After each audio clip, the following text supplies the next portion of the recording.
Kamu suka nongkrong di kafe sampai berjam-jam atau nugas di perpus tapi pegel karena nggak bisa selonjoran, pernah nggak?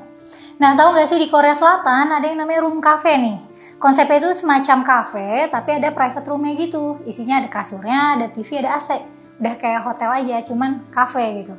Nah, di kafe ini kita bisa ngerjain tugas, nongkrong bareng temen, atau bisa juga untuk sendirian aja gitu supaya fokus.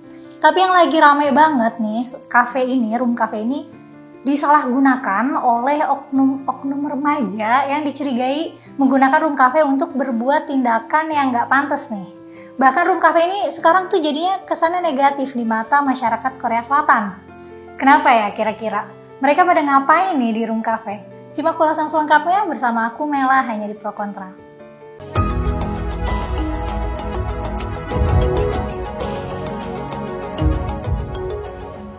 Room cafe adalah bisnis yang menawarkan makanan dan minuman, tetapi juga memiliki ruangan private yang berisikan kasur dan TV.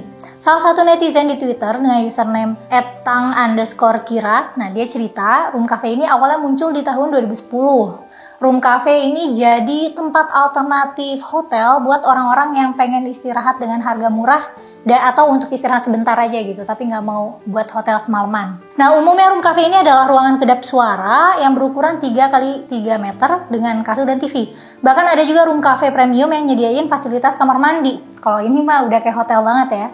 Dengan harga yang relatif murah, yaitu sekitar 10.000 won atau kalau rupiahnya 100.000 rupiah per 3 jam, room cafe jadi daya tarik buat remaja-remaja di sana.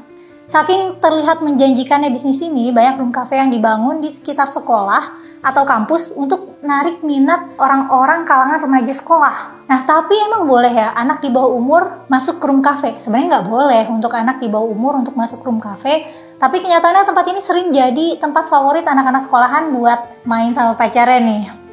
Bahkan saking ramainya, kalau weekend tuh harus reservasi dulu. Karena banyaknya laporan soal remaja yang sering datang, akhirnya Menteri Gender Equality dan Keluarga minta untuk polisi setempat supaya itu rutin razia.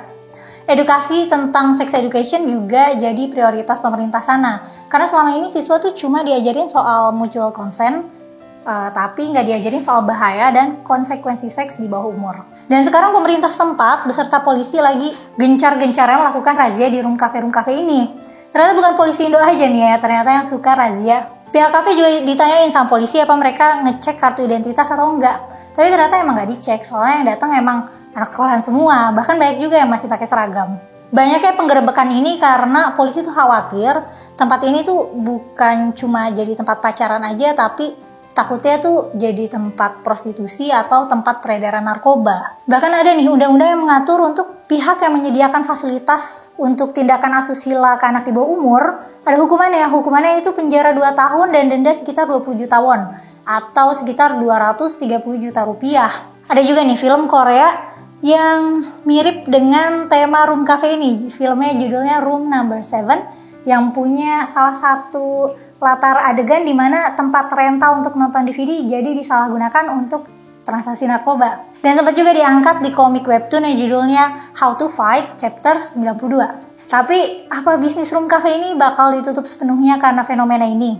Kan kasihan juga ya orang-orang yang datang ke room cafe ini beneran mau istirahat gitu atau emang cari tempat untuk fokus atau pengen ngirit gitu. Harusnya sih tempat ini bisa dipakai buat nongkrong bareng teman-teman, hangout bareng, santai bareng, tapi jadi kena cap negatif gara-gara ada pelanggan yang menyalahgunakan. Atau juga bisa digunain oleh para pelancong atau backpacker yang mau istirahat dengan harga murah. Pasti room cafe ini bisa jadi opsi yang oke buat mereka.